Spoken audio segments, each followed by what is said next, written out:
to you in partnership with Legion by Lenovo and Intel. Find out more about Legion by Lenovo on Facebook and Twitter at Legion by Lenovo.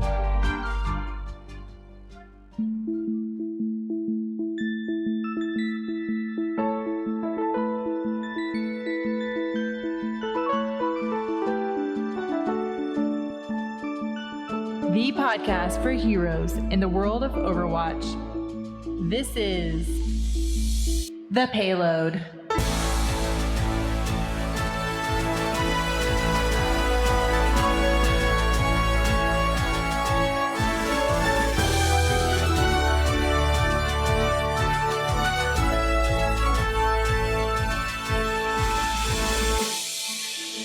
Hey everybody, welcome to episode number 61 of The Payload. We are an Overwatch podcast from blizzbro.com. I am John Horstman from Denver, Colorado. It's March 16th, 2017.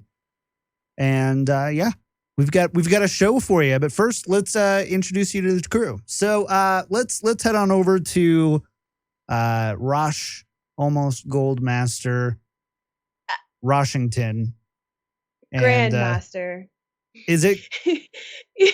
You said gold, and I was like, I'm confused. Did I say? Is did I he say insulting gold? me? Or You said you said gold. Master. And We're not like, making an album here. Gold Yeah, Master? I don't know. I thought you were insulting me, and I was like, been a wait long a minute, been a are long we day. joking? Or yeah, and from San Diego, California, it's okay, it's Rosh. Thanks so much for introducing me, John. I really appreciate where you learned that I lived finally for episode 60 Are you of from the San podcast. Diego? Yeah, Oh, you're pretty you close didn't to know Jimmy. that? Do you know Oh. Jimmy's from Camarillo? Yeah, but I thought I was closer to Jimmy when I lived in LA than You San were. Diego now. I think I was about an hour and a half away from Jimmy, and then There now you're I'm like 3 to 4 4. at least. Yeah. But anyway, almost Grandmaster, super close, but we can get into that a little later when we talk about our weeks. Excited to be here, excited to get into the show. We have some interesting things to talk about, so I'm pretty excited. Yeah, we do. Well, let's jump over to Camarillo really quick. Say hi to Jimmy. Hey, Jimmy. Hey everyone, always good to be on the Payload and talking about Overwatch. Highlight of my week, and in my responsibility as spoiler of the show, we'll be talking a lot about certain things being released very soon in Overwatch. I'm excited. You didn't hear it. You didn't hear anything. You didn't hear anything here. So, But yeah, I've been really busy in real life stuff, so playtime has been limited. Rosh, was that like what? 3 minutes before Jimmy started making excuses? Is that I what that don't even was? think it was 3 minutes. I think it was a little less, but yeah. That's fair. Yeah. So anyways, welcome everyone to the Payload. We've got an amazing show. Let's talk about our weeks in Overwatch. Rosh, I know you've been back doing a lot of streaming. What's going on in Overwatch world for you?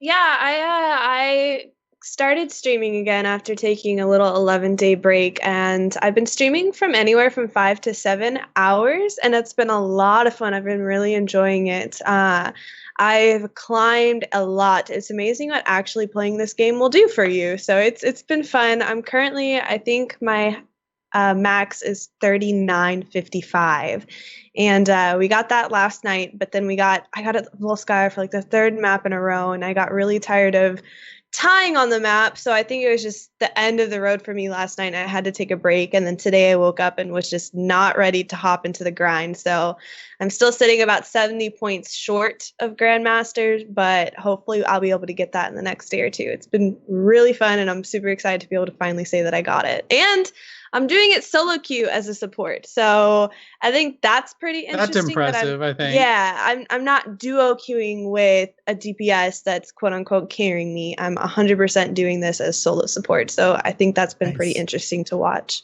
Right. Well, you've had Dummy on your team from NRG, so you've had that going for you. I really thought that last night on that Volskaya, the last match of the day, I really thought that I was grouped with Gods and Dummy, because the character GDS was crouch spamming with me and emote spamming. So I was like, oh, maybe it's Gods, because we follow each other on Twitter. So I was like, maybe it's him in game and he knows who I am and he's crouch spamming to let me know that it's him, because he was with Energy Dummy. But then I messaged him and he said it wasn't him. So really, I don't know who the GDS player was, but I was playing with dummies, so that was pretty cool. And intimidating. It was pretty intimidating too. Yeah, I can almost imagine. I'm playing with a bunch of pro level gold players right now. At least the way that they speak to me, they got to be pro gold players because they know everything about the game. It's unbelievable what you'll run into at those rings. So yeah. Jimmy, what about you, man? What's your week been like? I know you said you've had some IRL stuff going on, aka Power Rangers binging. Yeah, pretty much. Yeah, but I don't know. After my placements last week, I've been pretty hesitant to play again because they were just so bad. But I know I need to just get in there and grind some games out, and I'll let you know when I get to gold. I'll update you then because you gotta get there, man. It's gonna be a grind. It's gonna be a grind. Otherwise, if you don't, you're just gonna get placed there every time. Pretty right? much. Yeah. The problem about where I'm currently ranked is a lot of the times no one talks on comms, so there's very little coordination at all, and it makes things challenging. And I generally am not good about leading a team or talking comms, being like, hey, let's coordinate this and this and this. And maybe it's something I need to work on, but it's just a little frustrating right now. I feel you, man. That's always frustrating to get through. As for me, I played a lot, did a lot of streaming, and got our first better Twitch TV emote approved, which is not difficult at all, but it's pretty good. Rosh won't let us spam it in her chat, though. So yeah, so it was pretty fun, though. I'm up about another 200 points from where I was before. And, you know, I'm still, I even have a command in my channel of like, it's just, there's such an amazing learning curve trying to learn the PC side of things. I jumped up to Diamond right away on console. Super easy. I'm like, great, did that. Time to really grind and learn what this PC shooter thing is all about. And it's been frustrating. It's been a lot of learning, a lot of frustration.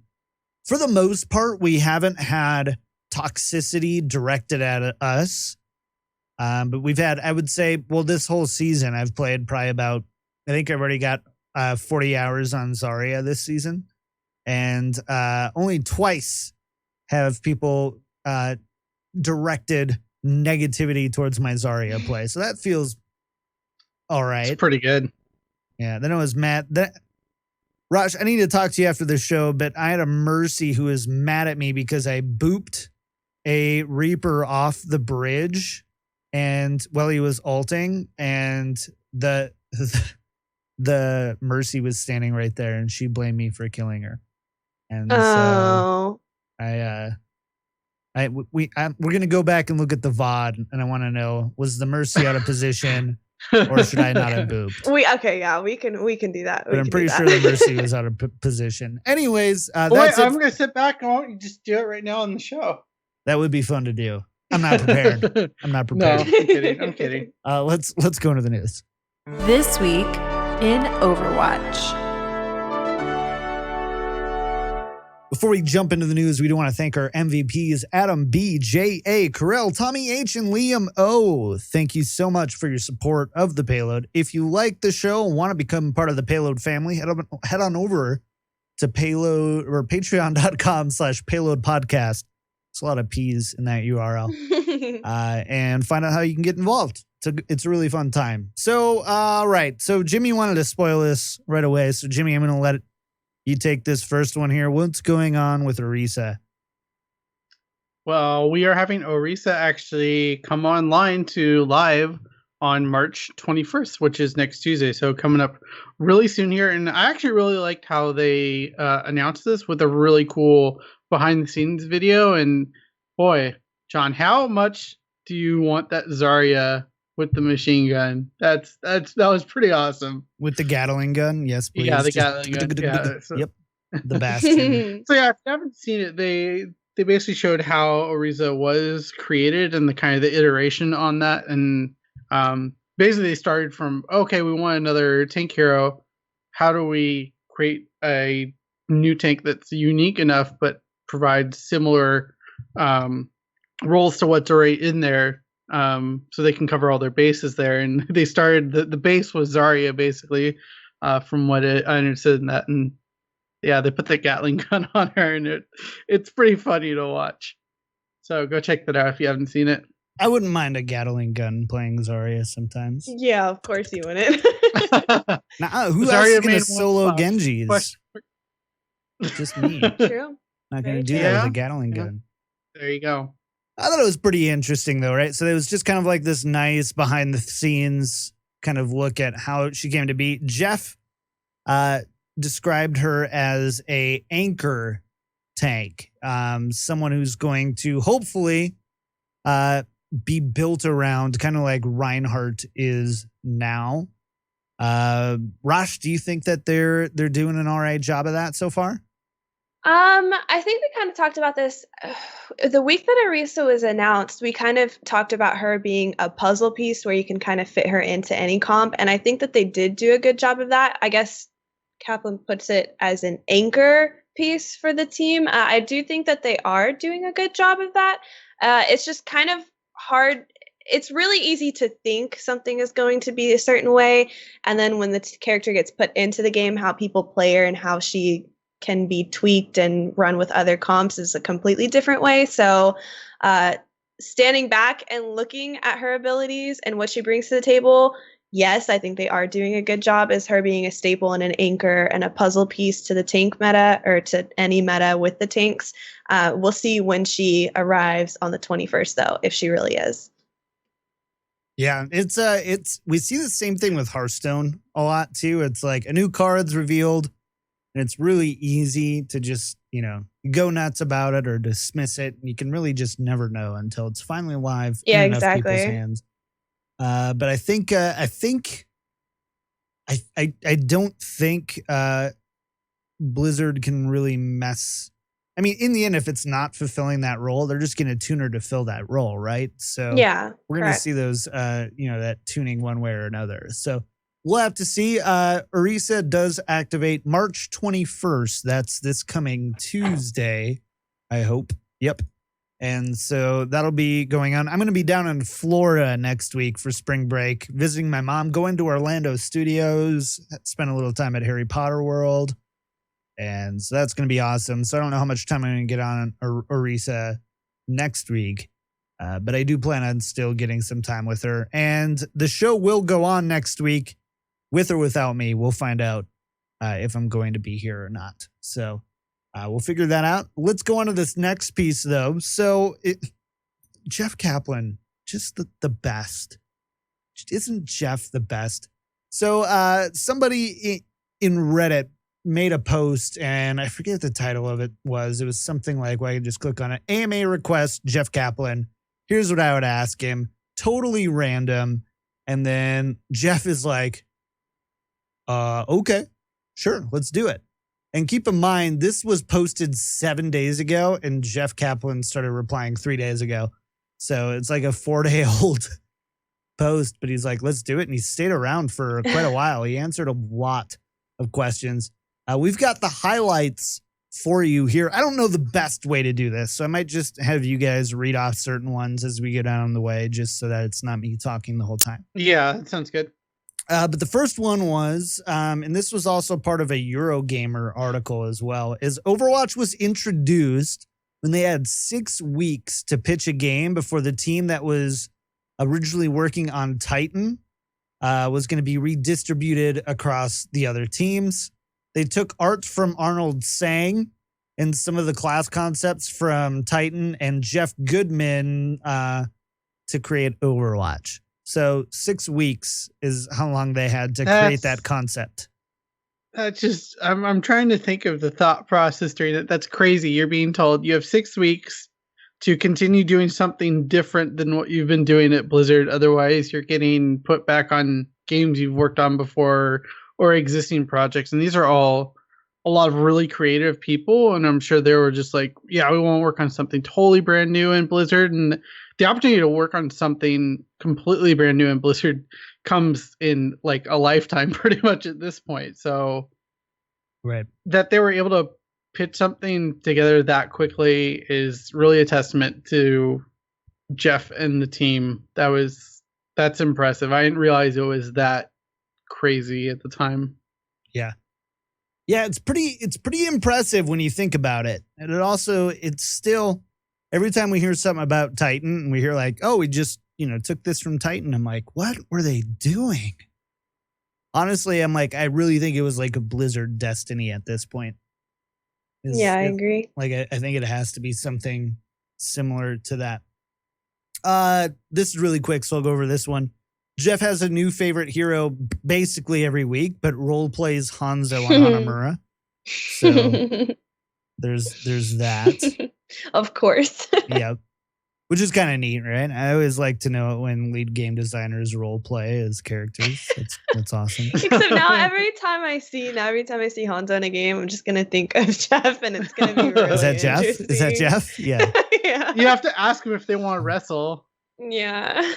Oh my god. And then when he was asked, did you know that Overwatch would be Game of the Year, and how do you feel about that? Rosh, what did he have to say about that?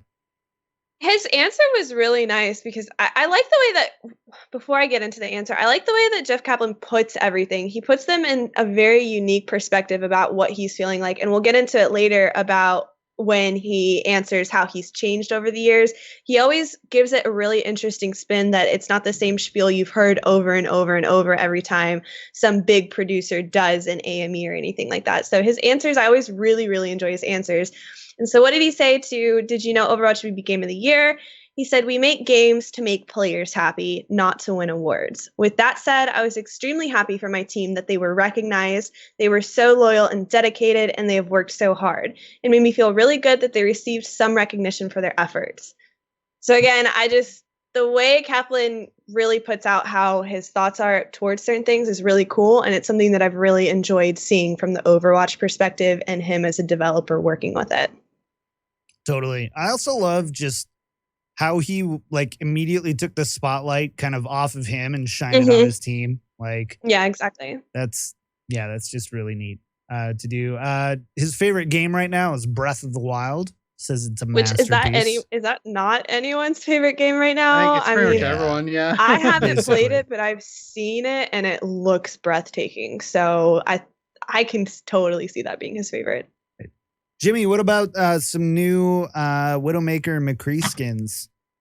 Yeah, so he teased a couple McCree and Widowmaker skins coming in spring, and he says they're going to be awesome. So if they're anything like the Lunar Festival ones, they will definitely be awesome, because I think the Lunar Festival ones were really solid, and I'd like to see more along that line of styling, I think.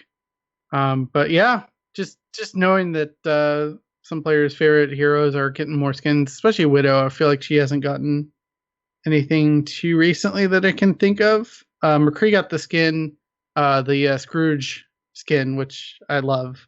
I'm still using that on him, even though it's warm out. Still use it. Hey, doesn't matter. The one game I played McCree, I also used the Scrooge skin. Mm-hmm. So we do have those coming. And then also when it comes to shorts, these digital shorts, Jeff said they want to make more, but they take a long time to make and a lot of work. Rosh, do you think that this he's implying here that they're not actively really working on them now, or at the very least in such an early stage that he can't even say, oh yeah, we've got them in the pipe, or we're hoping to release more soon? I want to be hopeful that that's not what that means, because everyone likes the shorts so much. But I want to be hopeful even more, because when the game first released, they were very active with releasing shorts. And I mean, I guess maybe that was what they were putting their attention on before the actual game released, and that was kind of leading up to it. And now that the game has been released, they're prioritizing those a lot less, and they're pushing, nerfs, buffs, new maps, new characters, skins, and stuff like that. And the priority is a little different on the charts. So while I want to be hopeful and say, no, I don't think it means that, the realistic version of me wants to say, I think that that's exactly what he was saying, that we can't really hope for a new short, unfortunately, and that it probably, to bet safely we won't be getting one soon. So kind of a bummer, but I mean, they do have a lot on their plate now with the game being released. It's totally understandable. Jimmy, do you agree? Unfortunately, yeah. I mean, it really sounds like he wanted to just make sure that it didn't sound like he was promising anything with that answer. And Yep. that bums me out because I really would have liked an Orisa short of some kind. But yeah, we'll see. Maybe they're working more towards every other I think we get a hero Doomfist getting one yeah. or something. Yeah, Doomfist would probably be the next. I mean, I can't see them not doing one for a hero that important, but we'll see. I mean, if they keep up with what they've been doing so far, they're setting a precedent of every other. Ana had this, kind of Origins trailer that was kind of almost like the Warcraft shorts that they did, right? And for up to Warlords of Draenor and Legion had those too. And so I think you're right. I think that we probably don't see it this time. We got the Bastion comics, so we're good on comics for a while. Next, I don't know what would be next up then though, because we usually go like 2 comics. So I bet you about a month we get another comic or something. So limited to time events will return, but Jeff is not specific on how frequently. So the question was, are we going to see the Christmas event every year or holiday event every year? And basically all he said is they're going to return. It would be a shame not to make those return. But he didn't specify like, yeah, you'll have those every year. Or like, hey, you'll have, these skins back every year and then new skins as well. He didn't really specify beyond that. That would surprise me if they didn't make these holiday specific ones every single year, just because that's how they do it in Warcraft. Yeah. And I think I agree with Jimmy. I think that there will be events, and it's pretty likely that there will be holiday events for it because, I mean, all of the Blizzard games tie into these events. They all have some kind of event throughout the year. But I think he was kind of confirming that without promising it. So I'm sure it's in the works. It's just not contracted within their group. They haven't absolutely beyond a shadow of a doubt decided on that. So I think he just wanted to leave some like a back door for him to go, we'll see, we didn't guarantee it in case it doesn't happen. Like I'm sure they'll come back and we'll see all the old skins, but I'm sure there'll be like a couple new skins, not as extensive as when these events first came out. Just not 100. A couple new things. Yeah, not 100 new items, maybe 25 or something. I don't know. Sure. On top of what you had the previous year. What Kevin would say would, oh no, they're going to create 200 items so they can sell more loot boxes. It's funny. Okay, I'm gonna I always love you, Kevin. Love it when we can't have Kev here to defend himself. So I wanted to take this one. This was my favorite answer, maybe second favorite answer out of the whole developer Q&A. We've talked about this on the show. I've talked about it on other podcasts. Jeff Kaplan used to be kind of known as this kind of just like he can be really awesome, but like a really harsh communicator. And Jimmy's witnessed it firsthand on some of this stuff, and it can be really harsh. And someone asked, how have you changed over the years? And this is what he's had to say. He goes, I've mellowed out a lot. I spend a lot more time trying to really listen to and understand other people. I think I spent a lot of my life thinking I was right about everything, but as I get older, I realized how little I was actually right about. I think I appreciate the little things in life a lot more as I get older and am focused on how others perceive me. I think about gaming all the time. As much as it is true that some developers don't understand their players, I think it's even more true that most players don't understand what it's like to make games, or really to have any job where everything you do is openly and constantly criticized by a large amount of people. I think I've gotten good at taking critical feedback, but literally everything I read affects me on a personal level. I worry about my teammates in this regard. I think they are awesome, and it makes me really upset when someone criticizes them unfairly. I'm a lot happier now that I was in my teens and 20s. I wish I could convince everyone who is young and feels unhappy to hang in there and chase your passions.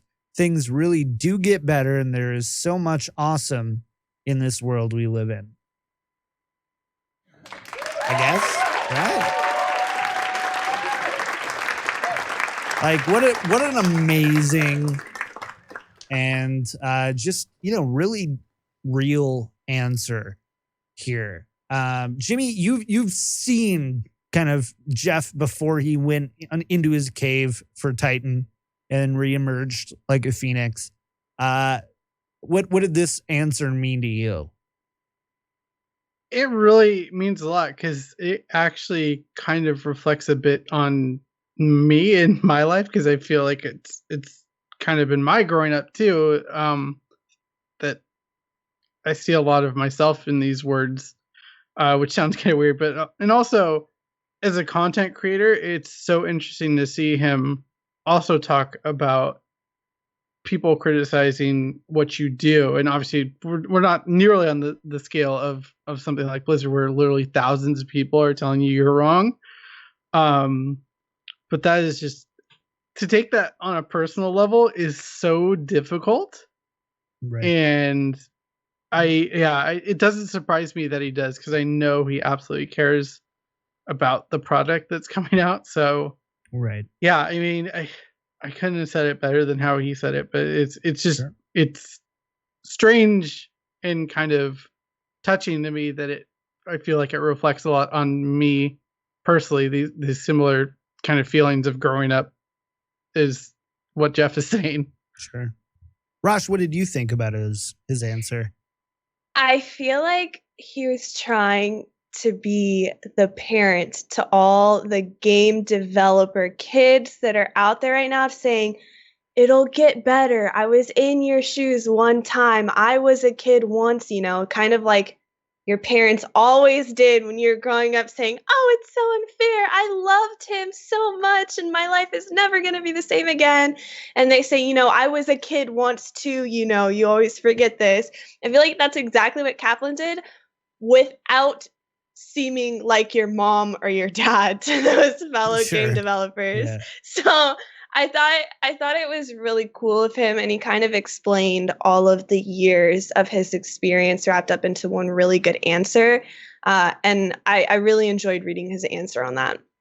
No, I kind of felt the same way. I just love, it's always funny, these, the softening of the heart, I guess, is kind of like what this kind of read to me as. He goes, hey, I just, I've just been softened, and part of it is just, with age and experience that happens. None of that is through just, tons of experiences and different things that shape what you do. So I really, really appreciated that answer from him, and so much so that we wanted to read it word for word on a podcast.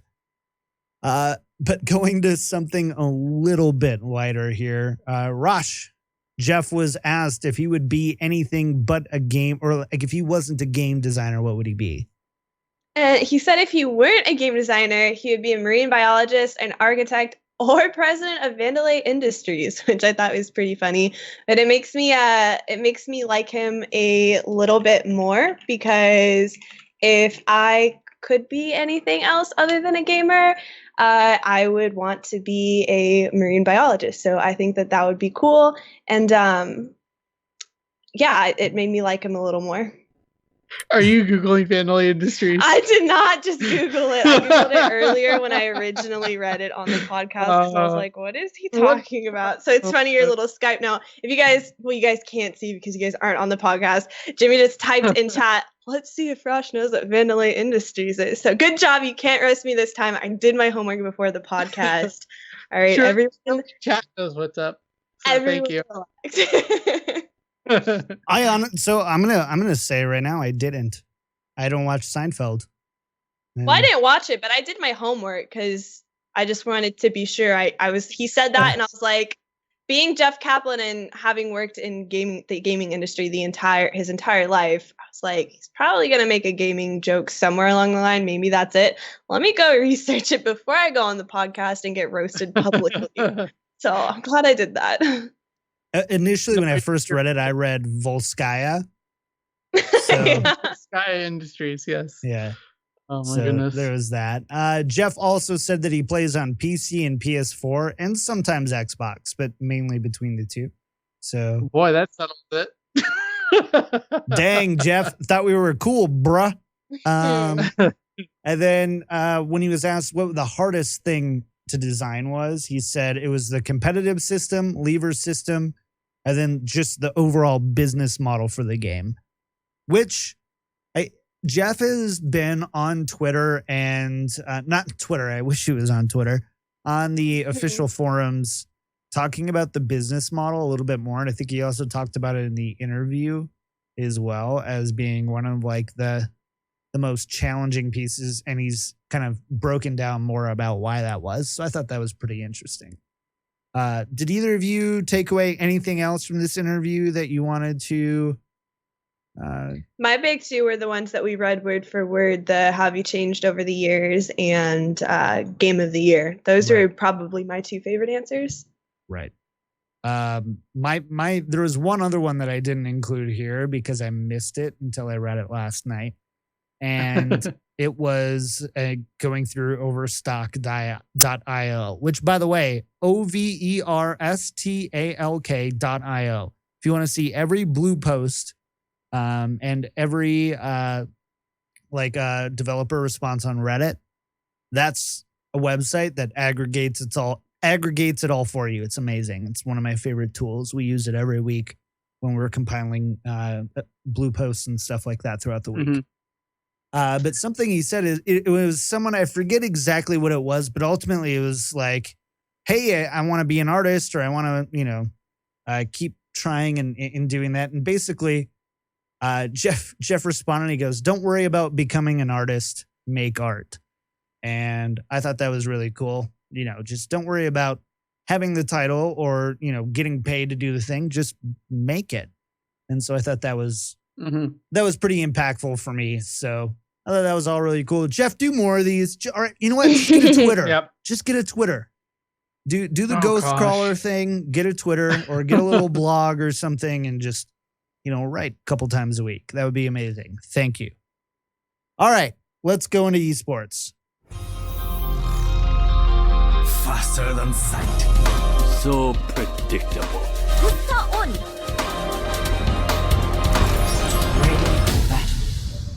So we've got a lot going on this week for esports coming up. So first, Rick Fox, who is is he like the CEO, or he's one of the owners? He's the investor of Echo Fox.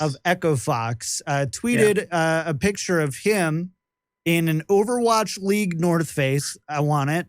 And a Overwatch League 50-50 fitted hat, which I doubly want, saying, what are you guys #watching?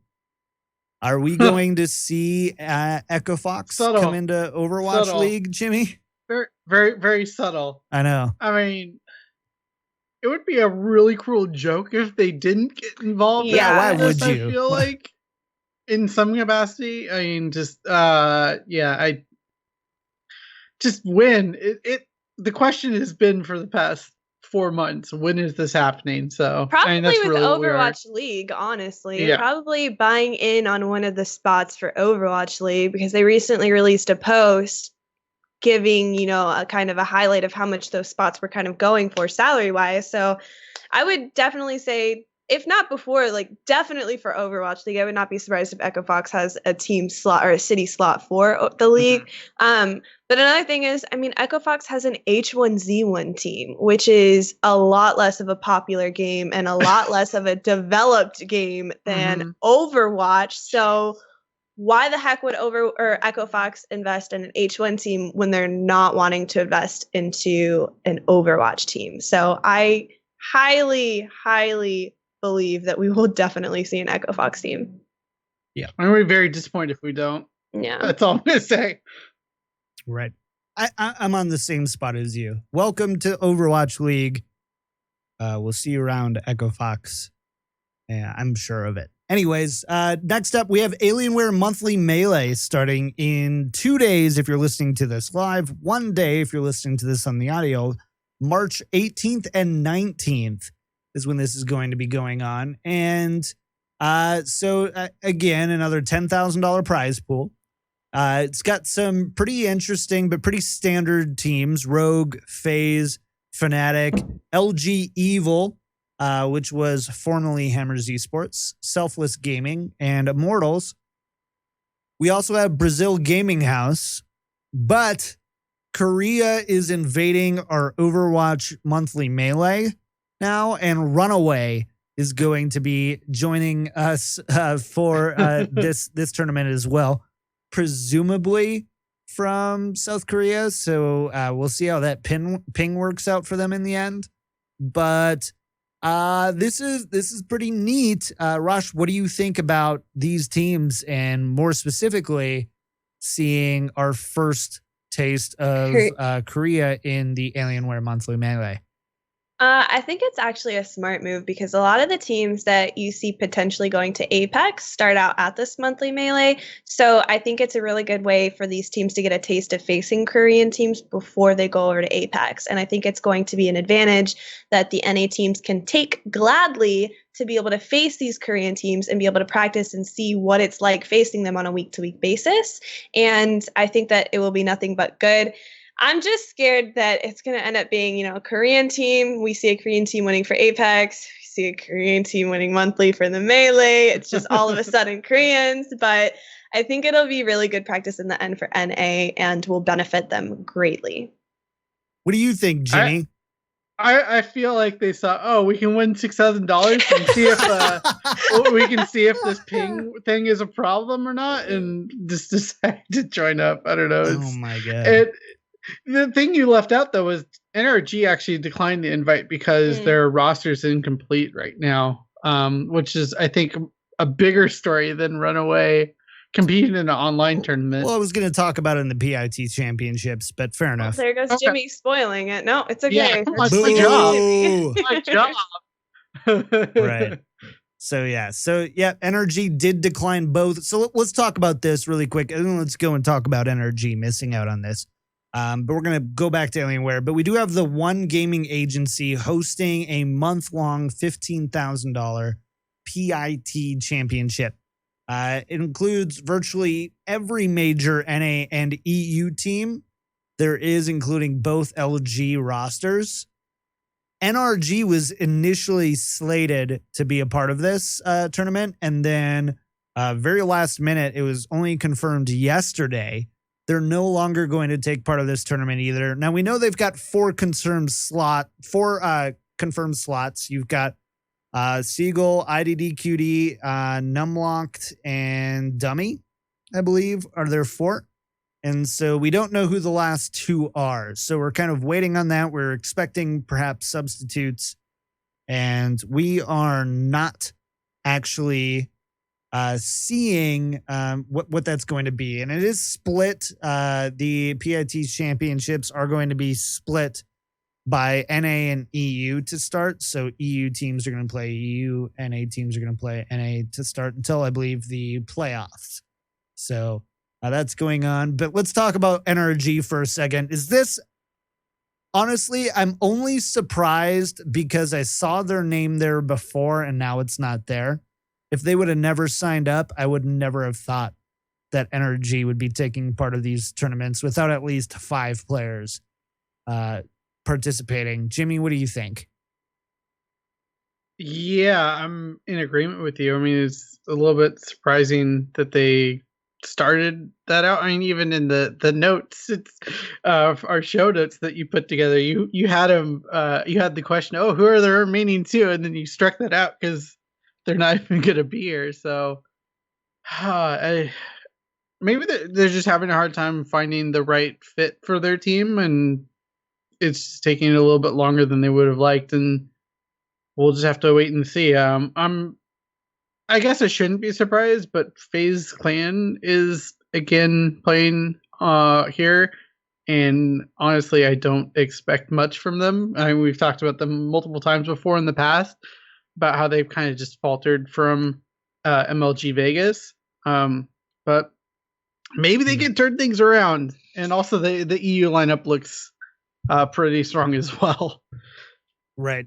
It is kind of interesting. So there's 10 NA teams and there's 10 EU teams that have been invited. There's actually going to be 4 additional slots, 2 for each region that get filled through a qualifier stage. So, and I think like one of them, I think it's actually going on right now. I know Selfless Gaming and Counter Logic Gaming. We're just going head to head. No idea what the score is, so I'm not going to go there. But some really good teams like Selfless Gaming just did really well. I can't remember in what it was, but they've been kind of stepping up, and I hope that they get one of those 2 slots because I think that they've got a really decent roster and a lot to show for it. So this is going to be pretty neat. Rosh, does $15,000 for a month long of playing feel a little low for you when we just have a $10,000 2-day tournament with the monthly melee?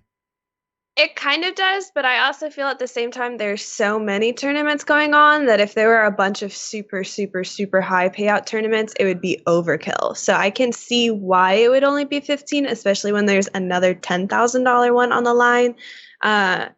But yes, it does feel a little low, but I can also see why it is low. So I can see both sides of the field on that one. Yeah. And these teams are still showing up for it, right? Which means that it's still worth playing in if, so there's always that. And I think everybody who makes it into the playoffs takes home money. So that's always good too. Yeah, it looks like that. So that's going on. And that starts, I want to say it starts this weekend. 20th. So it starts March 20th. Right. I think the March 20th till April 19th. Right. I think some of the qualifiers have already started. But like the actual teams playing, I think that's when that starts. So that's going on, and here we go. More drama with Too Easy, basically. So you know that team called the Bench Boys. When Too Easy left FaZe, he formed this team, and well, now he's leaving that team for more stable opportunities, and Crew is leaving him leaving the team as well. And those two are supposedly kind of like the minds behind this whole roster and whole idea, anyways. I don't know, but for me, if I'm a organization owner, I don't want either of them at this point. I don't care how good they are. I agree. I'm just like, dude, you can't even stay with the team that you made for a month. Every esport has at least 1 or 2 players who are just hopping around teams all the time. I mean, it's not a surprise, but yeah, we'll have to see what it'll probably be a smaller org that gives them another shot. But I would be surprised if they don't get onto another team, to be honest. If they do get onto another team, I think the teams are going to look at them and say, look, based on your track record, we're revising this contract that we want to work with you to be completely different because we just can't trust that you're going to stay here. So why are we going to throw our assets and our sponsorships at you when you're probably going to up and leave in a month, and then all of that money that we just invested in you is going to go out the window. So if they do end up on another team, which if they left the team, it's probably because they were in the talks with another opportunity that's coming up. So we'll probably hear something pretty soon on where they've landed. But whatever team that is, there's probably some restrictions in their contract until they're there. I really hope it's not energy. I highly doubt it'll be energy with everybody. So. Yeah, I highly doubt it'll be energy. But if it is energy, I just give up on energy. If it's not, the other team that they've got, there's definitely going to be restrictions in the contracts.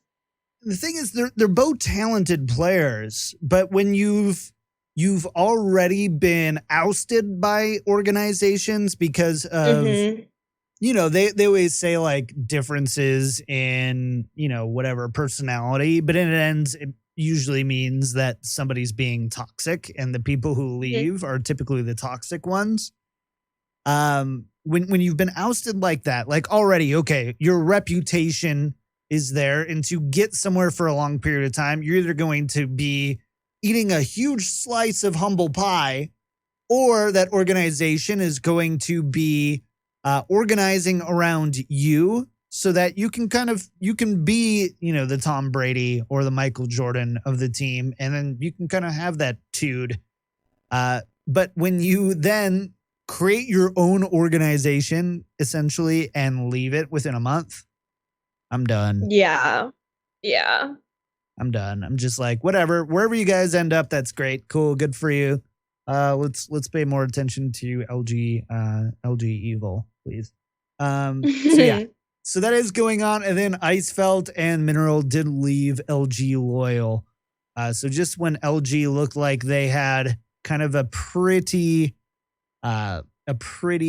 stacked couple of rosters ready to go, LG Loyal is still moving around a little bit. They have struggled, to be fair. LG Loyal has struggled to play at the capacity that it looks like they should be able to play at. So makes some sense here. We'll have to see what we get from LG Loyal here going further. Again, I hope it's not too easy in crew. Oh my gosh. There's that. Imagine. Yeah. Can I just say really quickly, I'm tired of players in esports using TwitLonger instead of some proper blog platform to have these long conversations about why they're leaving teams or whatever. Come on, get with the program, get on a blogging platform like Medium or something that just looks way better. Stop using TwitLonger, for crying out loud, please. Yep. Absolutely. So, that's my rant for this week. Fair enough. Okay. Hey, guess what? We actually have time to do our strategy segment this week. That feels pretty neat, right? So we've been trying to do this for 2 weeks. It's been a couple weeks now, but we wanted to do a strategy segment about climbing the ranked ladder. So we wanted to discuss climbing the ladder in Overwatch to maximize your wins, minimize losses, eliminate tilt, and hopefully just help you be the most effective at playing Overwatch that you can be. And that goes beyond just wins and losses. But if you're learning a new hero or practicing your main, making sure that that's effective game time. So Jimmy, we're gonna kind of break it up into who, when, what characters, and then just some other random pieces there. So Jimmy, first I wanted to ask you, if you're trying to climb the ladder, who should you be doing that with, if anybody, or should you be solo queuing Mercy main like Rosh over here? It depends on what your goals are. Duo queuing can be kind of the sweet spot for really being able to synergize things, especially if your duo queue partner is going to be playing something that really synergizes with what you're going to be playing. Pharah and Zarya, Reinhardt and Soldier, etc. Just so that they can synergize those ults together and be able to really maximize your efficiency instead of solo queue. Solo queue, like what Rosh is doing, generally you want to be on carry heroes and not supports like what Rosh is doing, but Zarya, Soldier, 76, I guess Anna it's kind of considered a carry hero at this point, even though she's not going to get this significant nerfs as we once thought.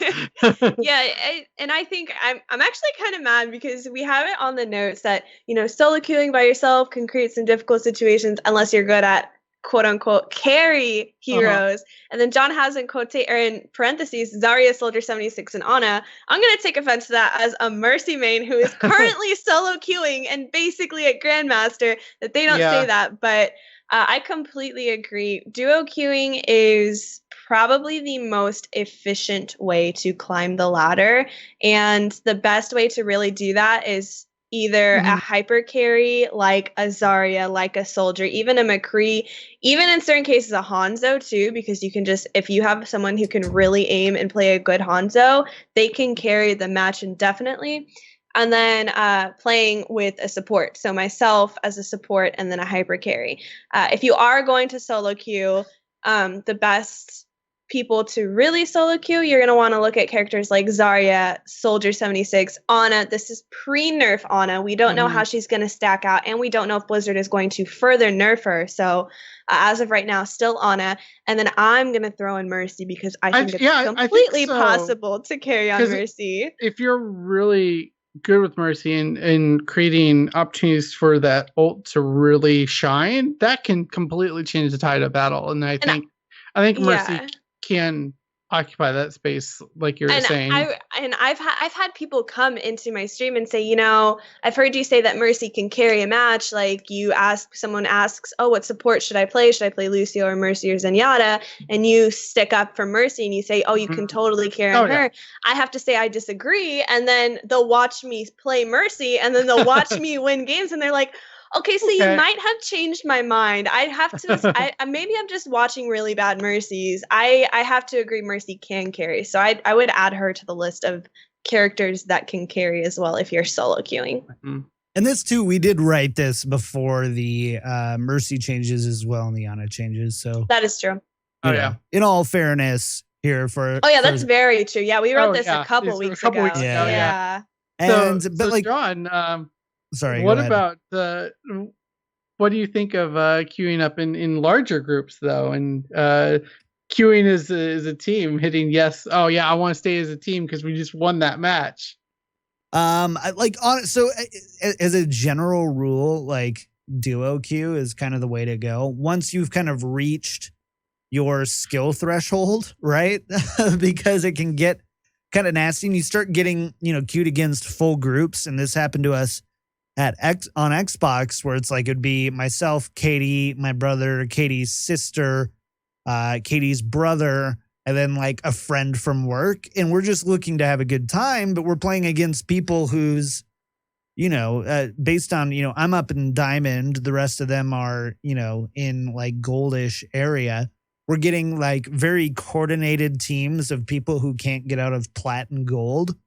And I'm just like, well, I just want to play with my girlfriend for a little bit and her sister, and they're brand new to shooters. So you can definitely run into that type of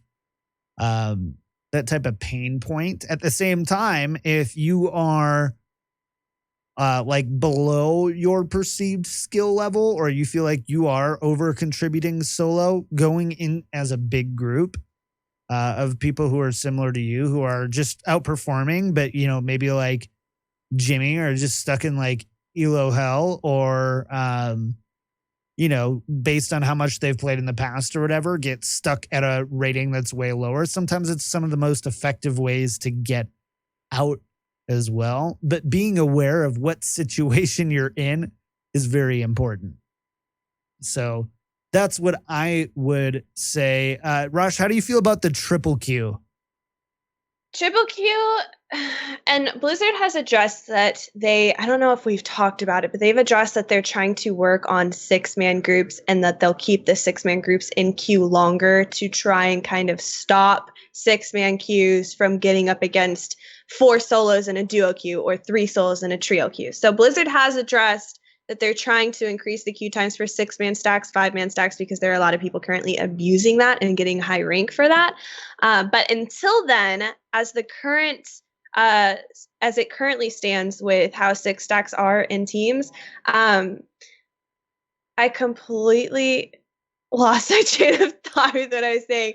Anyway, as the 6 stands and against trio stands, as it currently stands, that's what I was saying. As it currently stands, if you triple stack, you have a really high risk of going up against 5-man stacks and 6 stacks, which it's really common in the game right now. So I'm really not a fan of trio stacks. If you do play as 3, the best advice I can give you is play during the hot times of the game, not super late at night, not super early in the morning when no one else is playing, because that increases your chance of going up against 6 stacks. Play when there is a huge amount of people in queue.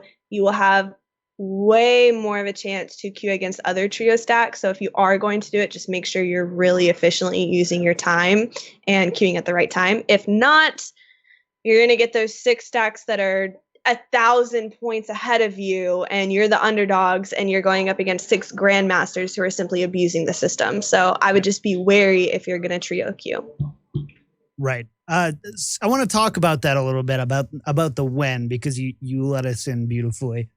So you already talked about, so like peak hours is kind of what you're saying is when you want to triple queue when there's the most people playing. Do you know kind of roughly when that is for like the Americas regions? Pacific time, since I'm in California, I use Pacific time. The best time for me seems to be up until late afternoon. So probably around 2 p.m., 1 p.m., 2 p.m. is when the best queue time starts. And then you get up until about 8 or 9 p.m. on the weekdays. It'll be a little shorter on the weekends. It'll probably typically go until 10. That's my best experience with getting even matchmaking along group speaking wise. Yeah, and that's when East Coast people are starting to log off for the night and go to bed because they have jobs, assumingly, probably. And yeah. Right. So that's the best time that I've noticed. Now that's completely different because actually, I guess it's kind of the same because early in the morning, you'll get greater disparities on skill, on what your team's mixed rating is, combined rating versus the other team. So along with playing with groups and trio queuing and duo queuing, that time applies towards the skill rating of your group versus the skill rating of the opponent's group. If you queue in the super early mornings, there's not a lot of people playing. So the elo system is going to potentially match you up in some really skewed situations where you're going up against people who are hundreds of points higher than you just because there weren't enough people in queue. So you got stuck as that one low person on that team versus a team full of very, very high people, just because there weren't enough people queuing. And the same can be said super late at night, probably around 10 p.m., 11 p.m. Pacific time. That's when it starts getting skewed. So you'll also want to watch out for that. And kind of how you can avoid that altogether is, if it's possible, try to be kind of consistent with your playtime. I know that's a lot to ask of a video game, but if you're like, I really want to climb up this, we do this in Hearthstone as well. If the decks that you run into during the day are very different than the decks that you run into in the evening, either because you're dealing with totally different people than you are at that time, and those people are typically on consistently at that time. If I work till 5 o'clock, you're never going to run into me in the decks I play at 12 right at noon, right? So if you're finding like, wow, I'm winning or losing at certain times of day, if you can, try to track it a little bit and see if there's a better time of day for you to queue to maximize your win rate. That being said, I hate recommending for people to not play the game, period, because as a general rule for most people, just playing is better than not, to try to maximize your strategy. And I think it's a really easy thing to do for us lower players like myself to, be like, oh, I'm not going to queue in right now because it's not peak hours. Or I did this with Hearthstone all the time where I'm not going to play on the ladder right now because I can't play for 3 hours straight. And it's just better to play as a general rule when you're trying to improve. But at the same time, try to be, cognizant. If you're like, I don't normally play in the morning, and you notice that you're queuing very differently, like, try to be mindful of that, because that's kind of important as well. And of course, do it when you're at your best. Like, can we just take a moment and just say, like, if you just woke up and you're not ready to go yet, you don't have your cup of coffee, but it's prime time, probably not as good as waiting an hour just to, get the juices flowing. Same thing if you're really tilted, take a break. Like that always happens, right? Where we get tilted and then, or we're not having a good day, and then all of a sudden we're going to play a video game that easily tilts us. That's never good. So that kind of stuff. Let's can we talk about the characters a little bit more? Is that all right if we do? Absolutely. So we already kind of talked about carry heroes. But what do you think is kind of the most important thing, Rosh, when you're choosing And again, this is Overwatch. You're going to be switching characters. I'm a quote unquote Zarya main in the sense that I prefer to and slide into Zarya whenever I can. But it doesn't mean that I don't know Reinhardt or Lucio or Soldier 76 or Zenyatta. Like I have a tool belt of characters. So do you. So does Jimmy. Like we all have that. But like which characters should we be looking to play when we're trying to do this? We kind of hit on it earlier a little bit when we were talking about Zarya, Soldier 76, Ana. You kind of want to look towards those hyper carries, Mercy as well after her invincibility buff. You kind of want to look towards those hyper characters or hyper carries if you're looking at trying to main a character and trying to get in there. Other characters, there's a really fine line between playing what is good in the meta and what you're good at. And I think a lot of people get really caught in between trying to play what the meta is supposed to be. If you're a Lucio player trying to be forced into an Ana position because Ana is a better player than the Lucio, or if you're a Zenyatta player, I should say, let's use that, a Zenyatta player, and you're trying to make yourself do well at Ana because she's meta, there's a really fine line between, yeah, that might work, but if you're just not that good at Ana and you're better at the Zenyatta, you're probably going to carry a lot harder as Zenyatta, and you're probably going to get a lot further as Zenyatta because that's something you're more comfortable with. So, and also, I want to jump in really quickly, and I feel like the meta really is less important the further down rankings you are as well.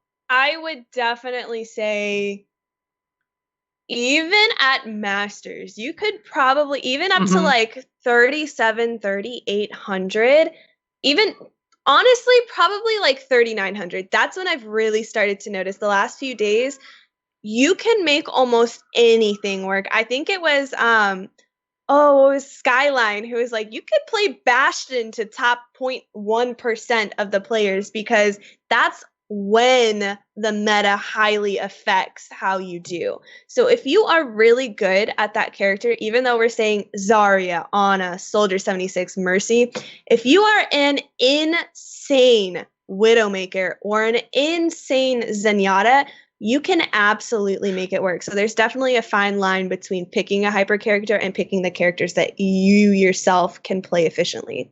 Mm-hmm. At the same time, there's nothing wrong with, if you know that your character's a meta character, trying to adhere to the meta and being good at those characters. That's very good. Yeah.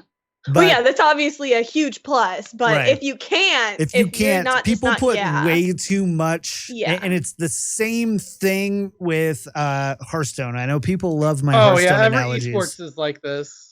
Everything is where it's like, if the top people are doing it, like that's what you should be doing. Why are you playing Sombra? I play with Freeman quite a bit. He's a 6 Sombra.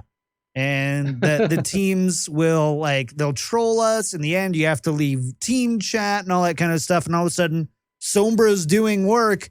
And people are like, well, that's what happens when you have somebody who's just really good at Sombra. Same thing with like a Widowmaker. Everyone complains about Widowmaker because there's so many bad ones, but one that's actually good, you'll never hear the end of how good it is. There was that Hanzo Widowmaker that I forget which Korean team it was, did it on the first point on King's Row and just decimated. Oh yeah, I remember that. So there's, it's be smart at the same time, know what the meta is. It's good to know that. If you do, if you're in Rosh's case, let's say Rosh didn't play a meta character. She just played the most off meta character there is. And now she's at 3,750. What does she do? Right. So it's kind of good. Yeah, it's hard because certain things work for a lower elo and then certain things work I have been absolutely fine playing Mercy, and she is definitely more in meta and will hopefully be more in meta when the Ana nerfs go live. But I can definitely tell that I'm starting to scrape the top of the ceiling at the at the elo I'm at, because I'm at 3,930. So I can really tell that I'm kind of skating the surface of how far I can take my Mercy on all maps, and I'm going to have to start playing Lucio on offense because he's the meta pick, and then Mercy on defense, whereas right now I'm playing Mercy as offense and defense. So you can definitely tell a difference towards lower elos. Really anything kind of goes, and then the higher you get up, the more it shifts towards the meta. That is a thing. But as for lower elos, don't let that be a guideline. You are allowed to pick a character that you are comfortable on if you feel like you can carry more on that. Right.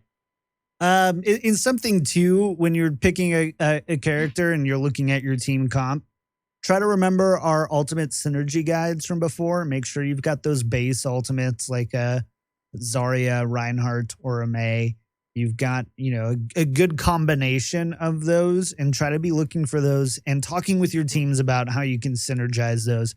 Almost every game I'm playing Zarya, there's teams like, the Tracer's like, hey, let me know when you're ready to do it. I'll have my Pulse Bomb ready. Pharah is another really popular one. Reaper, when he does get played, is another one. So there's always that as well. If you're solo queuing, we already talked about carry heroes. And if you're duo queuing, having heroes with some sort of synergy. Like, Rash, I remember you talking about on your stream just the other day about how much you love playing with a good Genji and how good, how good you do. Like, if you're going to duo queue, it makes sense for you to duo queue with a great Genji, because you two would probably synergize a lot in how you play and how you do. So, like, that's something really interesting too. Couple last minute things, and this is like the bow on the end here of like, outside of like these practical things, what are you doing, to yourself to make sure that you're ready to go and play some comp?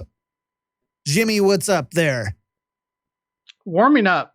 You don't want to go into the game cold. I mean, just like an athlete wouldn't go into a basketball game not warmed up, having taken a bunch of basketball shots on the court beforehand. I mean, just play. It doesn't. There was a really good Skyline video about this. I mean, it doesn't necessarily even have to be just Overwatch. Just something that gets your kind of blood flowing, your eye-hand coordination going. And this is something I haven't done, but this is actually a really great idea. If you're playing a DPS character that relies on headshots, load up a headshots only game against hard and AI and try to get 50 or more kills. I mean, that's something to really get you going and get you focused. So I think it's good. What I tend to do, this is the next point we have here, is play a round of quick play. Just it's a little more relaxed in quick play, and you're able to still do the basic warm up that you need to for a game of Overwatch. Yeah. Sorry. Sorry. Yeah. I was doing our next point, taking a break. It wasn't. I forgot to put the review in the show notes. So Rosh, stay sharp. But yeah, I mean, like we were talking about earlier, if you get on tilt, taking breaks is good, but just taking breaks in general, you don't want to be sitting in your chair for too long. I forget what the recommended amount is. I think every 15 minutes you should get up or something like that. But at least once an hour, I would say, get up, stretch, move your legs, get the blood flowing. That's what I do. I'm normally streaming when I'm playing most of the time, and every hour I'll even say, well, we've been going for about an hour. We're about at the top of the second hour. Let's take a second and I'm gonna go to the restroom, grab a drink. Yeah. So that's kind of what I've been running into as well. And stay hydrated, take care of yourself, eat your meals. I got a barrel of nuts right here that I'll munch on throughout the day. I think there's a joke somewhere in that statement, but I'll let it go. Are they golden zenyatta nuts? Yes. I haven't gotten 3,000 competitive points. I'm muting my mic before I get myself in trouble Fair here. Enough. Anyways, that's gonna do it for our climb the ranked ladder kind of quick tips going there. Hopefully they help you guys. I think a lot of these are kind of obvious, like take a break, don't tilt. But I think especially like hero choice, being cognizant of when you're queuing, all that kind of stuff is I think really good. So with that, Time is money, friends, and we're almost flat broke. We got to get out of here. It's been a fun show. And wow, why is this? There we go. Things are starting to fall apart. Anyways, thank you all for joining us for episode 61 of The Payload. Let's take a look at Patreon land first. Jimmy. Yeah, first of all, as always, thank you to our MVPs. You help make this show happen. We greatly appreciate you. Shadow, J.A. Coral, Tommy H, and Liam O. Thank you all so very much. We all love you and appreciate you, so thank you.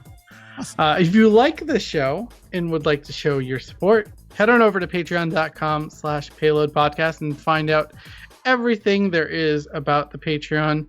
All the reward tiers are there, and we're still just chugging along. We're going to get to that $200 merch store soon. I just know it.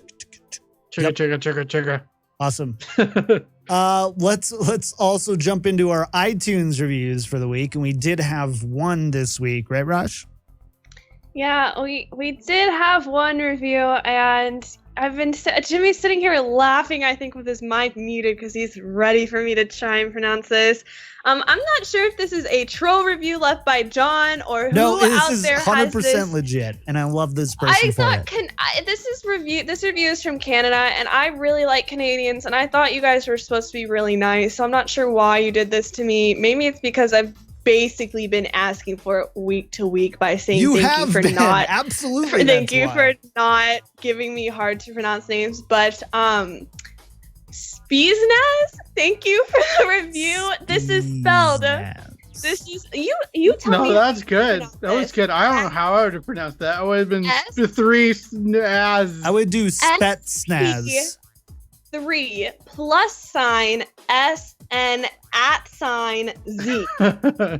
Yeah. Wow. So Speesnaz, thank you so much for that 5-star review. We really appreciate it. 5-star reviews help us a ton on a week-to-week basis. If you have not left one yet and you would like for me to try and pronounce your name and you are a really nice person and you want to just put a simple name, you can do so at iTunes, Stitcher, Podcast Addict, and Google Podcasts. We will love you forever. Yes.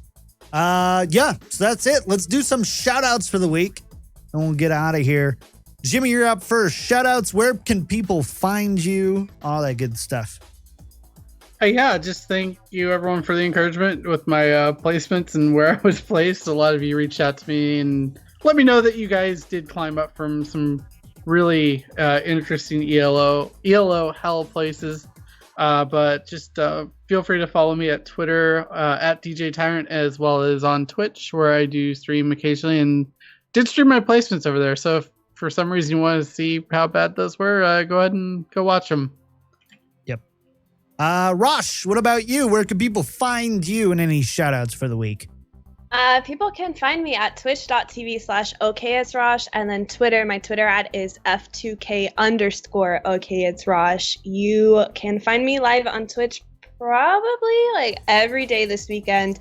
I'm probably taking Tuesday off, but every other day for the week, I will be streaming from anywhere from 5 to 7 hours. We recently got my main account. We did the placements 2 days ago, and we have climbed to 39.55. So hopefully we'll be hitting Grandmaster. And shout out to everybody who has watched the stream on this journey. It has been so fun, but at the same time, so stressful trying to win these games. So I appreciate you guys sticking around and hanging out in my chat and keeping me moralized and super happy and ready to get Grandmasters. Moralized? I appreciate you guys. I was gonna say demoralized, and then I realized that I'm trying not to roast my Twitch chat. Demoralized? Yeah, so it was kind of a mix-up of the words. Demoralized. But I love that. thank you guys. Is that going to be the freaking title of the... God, I keep doing this. This is why I'm doing this. I'm actually doing this on purpose to give you easy titles for the podcast. Anyway, thank you guys for being so awesome. Super shout out to you guys. Awesome. As for me, you can find me everywhere at Kicked Tripod, including Twitch, where I will be right after the show. Twitch.tv/KickTripod. Twitter.com/KickTripod, or save yourself some time. Go to kicktripod.com. You can find links to everything there, my Discord, and everything else. It's going to be a little bit of a weird week for me. Katie and I are road tripping it to Florida. It's going to be a 26-hour drive. So if you have any suggestions on things you think audiobooks we should listen to, or shows that one of us will watch and one of us will listen to while we trade off driving, send me your recommendations on Twitter at KickTripod. I would love to hear from you. And unsure if I will be present next week for the show or not. We're trying to figure it out. I'll have a mic, but it won't sound as good. You guys will actually hear what my real voice sounds like. And it's kind of surprising when you hear it. Anyways, that's going to do it for us. Thank you for tuning in for episode 61 of The Payload. You can find more great stuff throughout the week at overwatch.blizpro.com. And don't forget to tune in live every Thursday at 7 p.m. Pacific at twitch.tv/blizpro to catch our live shows. So that's where we are. We are here. Of course, 5-star reviews. Oh, and emails. We love your emails. Send them to thepayload@blizpro.com. Yeah, that's going to do it for us for episode 61. For myself, Jimmy, and Rosh. We'll see you next week. Bye, guys.